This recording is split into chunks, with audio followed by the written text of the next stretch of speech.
성남시가 지난 한 해 동안 창업을 통해 법인을 신설한 수가 경기도 내 주요 도시는 물론 인구 50만 이상 전국 기초도시 중에서도 가장 많았던 것으로 나타났습니다. 성남시가 창조 콘텐츠 육성 국책 사업인 콘텐츠 코리아랩을 전국 지자체 최초로 판교에 유치했습니다. 이에 성남시는 게임과 콘텐츠 문화도시로 더욱 주목받을 전망입니다. 성남시의 지역 기반 제조업체들의 경쟁력이 눈에 띄게 향상되고 있습니다. 성남시와 산업진흥재단은 3년 전부터 재단 내에 전통 제조업 지원 전담 부서를 설치하고 전통 제조업의 성장 잠재력을 끌어올리는 데 주력했는데요. 그 지원 사업도 다양해서 기술 개발과 품질 공정 개선, 판로 확대 등 27개 사업을 통해 250여 개의 기업을 지원했다고 합니다. 성남시와 산업진흥재단은 신용보증기금 경기지역본부와 하나은행이 참여한 가운데 관내 창업 중소기업의 자금을 지원하는 어깨동무 약속다짐을 맺었습니다. 이에 따라 관내 창업 5년 이내의 기업 100개 업체에 100억 원의 특별 창업 자금이 지원될 전망입니다. 성남시는 분당 서울대병원과 공동으로 한국토지주택공사의 정자동 사옥에 메디바이오 클러스터를 조성할 계획입니다. 한국토지주택공사의 정자사옥 부지가 분당 서울대병원에 매각되면 이곳에 의과대학과 연구단지를 설립해 새로운 의료산업 중심지로 육성한다는 방침입니다.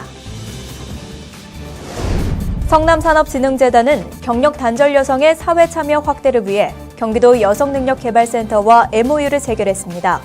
경력 단절 여성의 재취업을 도와 기업 인력난을 해소해 가는데 성남시가 올해부터 적극적으로 나설 계획입니다. 기업의 애로사항을 해결해주는 Q&토크에서는 중소기업에 적합한 연봉제 운영 방안에 대해 자세히 알아봅니다.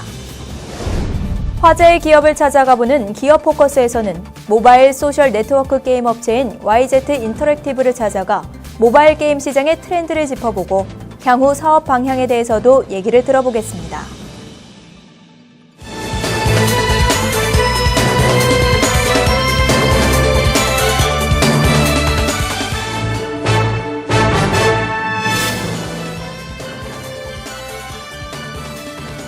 안녕하세요. 성남산업뉴스의 김미수입니다.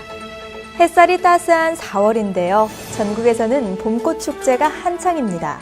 때이른 고온 현상에 봄꽃들이 만개했다고 하는데요. 벚꽃에 이어 산수유, 매화 등 봄을 알리는 꽃축제가 계속해서 이어진다고 하니까요. 축제 일정 체크하시면서 가족들과 함께 따스한 봄바람을 만끽해보는 것은 어떨까요? 성남산업뉴스 봄 햇살처럼 따사로운 소식 준비했습니다. 먼저 이슈앤 뉴스부터 전해드립니다.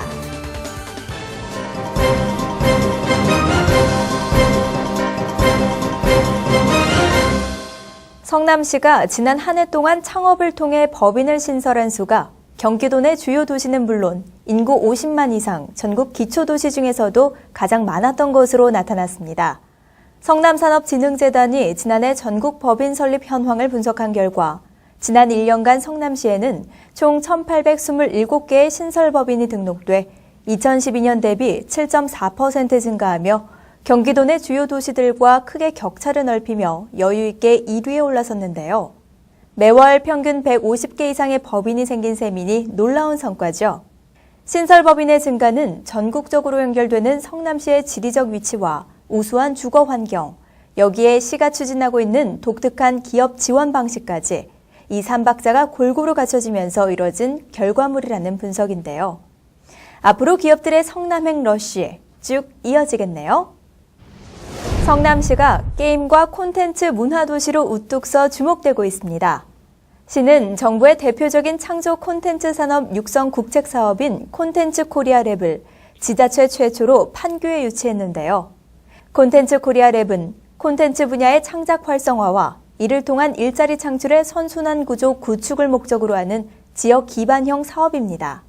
콘텐츠 창작자를 위한 놀이판 제공, 창업을 위한 단계별 프로그램 진행, 시설 인프라 지원까지 그야말로 원스톱 서비스를 제공할 예정이라고 하는데요. 상상력과 아이디어가 바로 창업으로 이어지는 전국 최고의 창조 공간을 기대해봐도 되겠네요. 성남시의 지역 기반 제조업 기업들의 경쟁력이 눈에 띄게 향상되고 있습니다. 사실 섬유와 식품, 공예, 재화 등 영세한 전통 제조업체들은 그동안 낙후한 생산 환경 속에서 각종 지원 정책의 소외감을 느껴온 것이 현실인데요.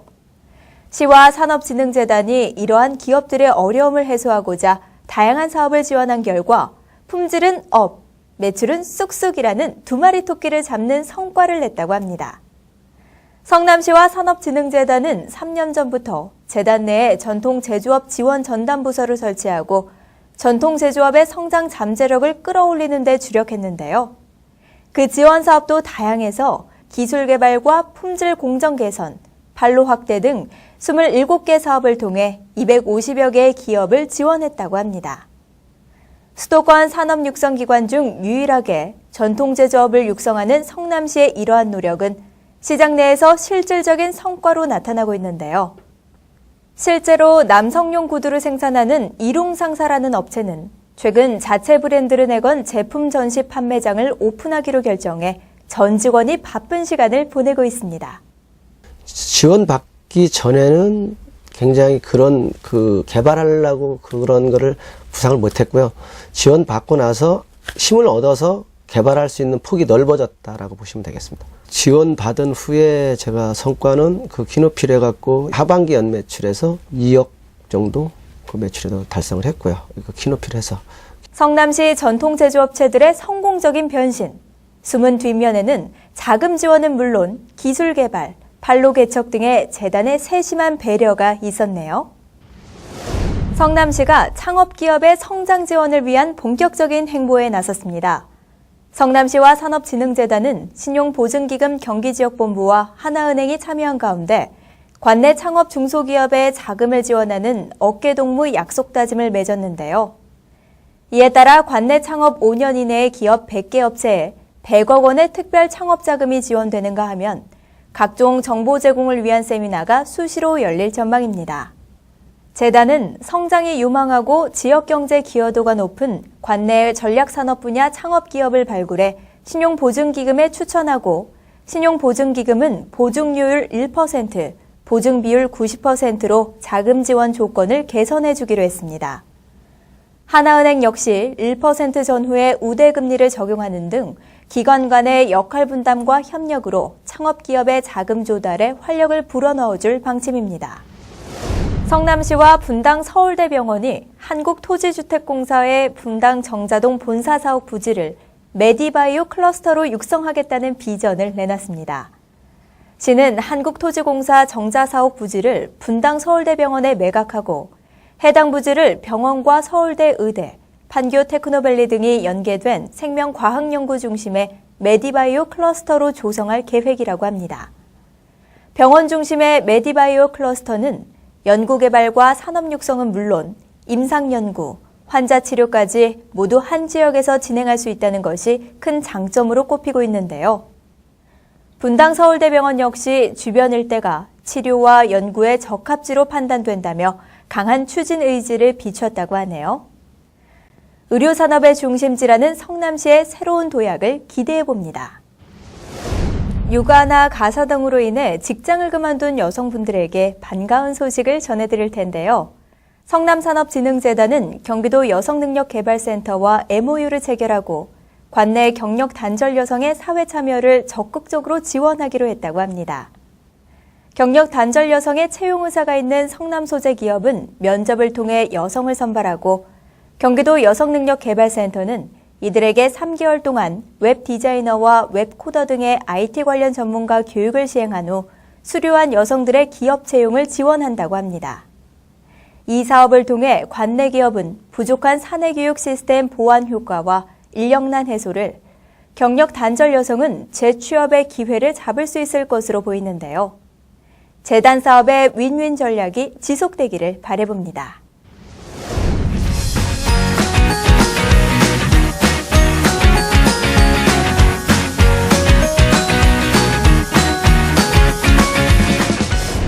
기업 운영의 애로사항을 듣고 해결해주는 코너 Q&Talk입니다. 기업 운영에 있어 여러 가지 어려움이 있겠지만 특히 임금 체계에 대한 사항은 민감한 부분인데요. 최근 기업들 사이에서는 연봉제를 많이 도입하고 있습니다. 그렇다면 중소기업에서는 이 부분을 어떻게 활용하는 것이 좋을까요?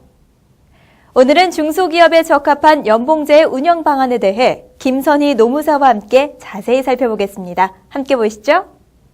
안녕하세요. Q&토크 김선희 노무사입니다. 오늘은 중소기업에서 활용할 수 있는 연봉제 제도에 대해 소개해드리고자 합니다. 연봉제는 성과주의 인사제도의 핵심이라고 할 수 있습니다. 개인의 업적과 능력에 대한 평가를 기반으로 합당한 수준의 보상이 주어지는 시스템인데요. 사실상 대부분의 기업에서는 평가제도를 운영하기에 적지 않은 어려움이 따르게 됩니다. 이로 인해 연봉제가 단순히 포괄임금으로서 연간 임금 총액을 의미하거나 시급제, 월급제에 비해 높은 수준의 급여를 의미하는 정도로 쓰이고 있는 현실입니다. 중소기업에서는 신규 입사자가 발생할 때마다 그때그때 개별 연봉 수준을 정하고 그 수준에 맞추어 기존 직원의 연봉을 인상하는 정도의 관리가 이루어지고 있습니다. 이러한 내부 임금 체계를 정비하기 위해서 중소기업에서는 페이밴드를 활용할 수 있습니다. 페이밴드는 직급별 연봉의 상하한 금액을 일정 구간 같은 비율로 등분하여 관리하는 것입니다. 밴드는 보통 3개로 나누어지는데요. 상한선 부근의 A밴드, 중간 부분의 B밴드, 하한선 부근의 C밴드입니다. 기존 직원의 연봉 수준을 조사하여 직급별로 평균을 구하고 이것을 기준으로 플러스 마이너스 20에서 30%의 상하한 값을 정하여 B밴드를 도출합니다. 그리고 이를 기준으로 A밴드와 C밴드를 설정할 수 있습니다. 이렇게 기본적인 페이밴드의 골격을 갖추고 그 안에서 개인별 연봉 금액을 조정하실 수 있습니다. 연봉의 책정 기준은 기존의 인사평가, 출결 상황, 근속 연수, 자격 소지 여부 등이 가능할 것입니다. 기존에는 추가적인 수당을 지급하는 방식으로 임금 관리가 이루어져 왔지만 올해 초 통상임금이 큰 이슈로 떠올랐고 각종 수당 제도를 폐지하고 임금 항목을 간소화하는 추세이기 때문에 수당의 지급 기준을 연봉 금액의 평가 기준으로 전환하여 활용하고 이후 점차적으로 평가 요소를 추가하여 자체적인 평가 체계를 갖추고 이에 따라 연봉 금액을 조정하는 점진적인 방식을 활용하시기 바랍니다. 이와 함께 경력사원의 채용을 위해서도 표준 연봉 테이블을 운영할 필요가 있습니다. 표준 연봉 테이블은 직급별 초임, 상하한 금액, 그리고 연차별 금액으로 이루어집니다. 대부분 경력사원을 채용할 경우 연봉제에서는 직급과 연차, 그리고 금액에 대해서 회사와 지원자 간에 명확한 합의가 있어야 하는데 표준 연봉 테이블을 활용하면 연봉 협상과 임금 관리를 보다 효율적으로 할 수 있을 것입니다. 처음부터 너무 복잡한 제도를 설계하는 것보다는 기존의 임금을 정리하고 간단한 임금 정책 방향을 세운 다음에 매년 제도를 가다듬어 가는 것이 수월합니다. 올해 하반기부터는 휴일 근로가 연장 근로에 포함되고 이에 따라 연장 수당의 가산율도 높아지게 됩니다. 또한 주 40시간 이내에서 발생하는 법내 초과 근로에 대해서도 가산율을 적용하도록 법률 개정이 곧 있을 예정이니 전반적인 임금 체계 점검을 해보시기 바랍니다.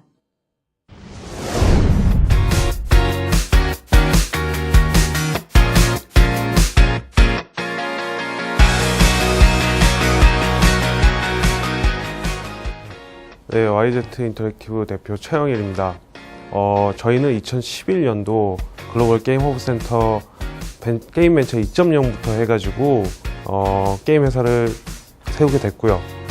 작년 11월 달에 이제 법인으로 전환을 해서 금년에 페어리워즈라는 게임을 지금 제작을 하고 있습니다.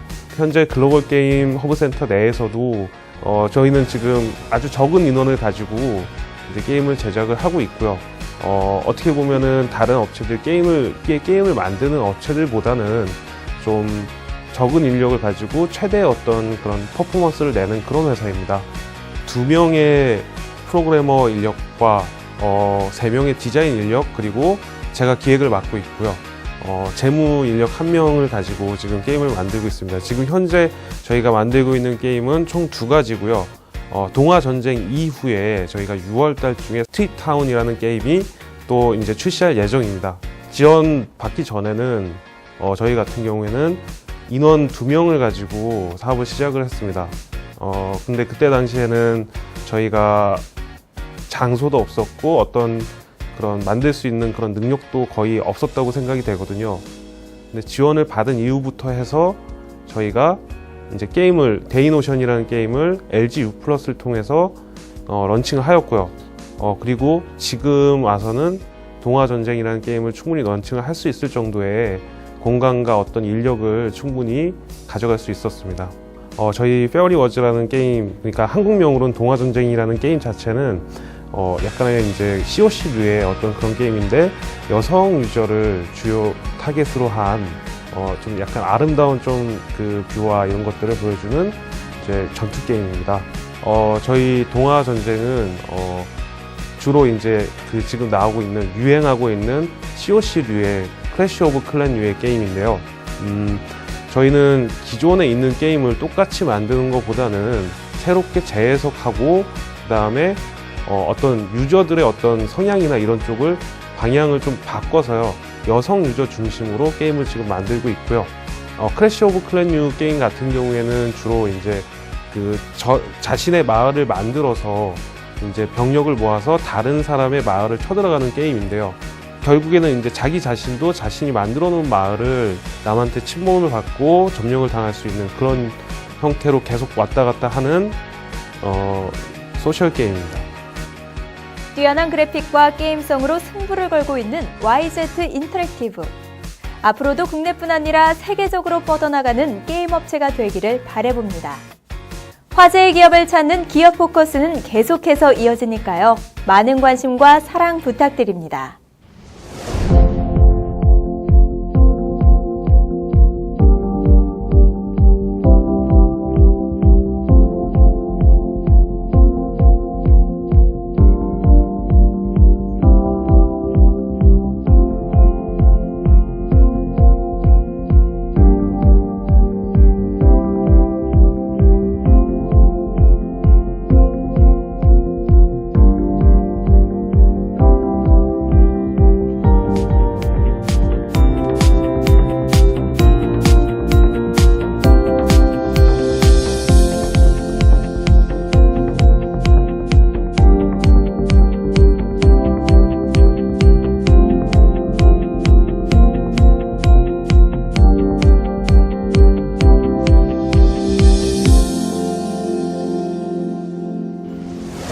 노동절과 어린이날, 주말과 석가탄신일이 이어진 5월 첫째 주.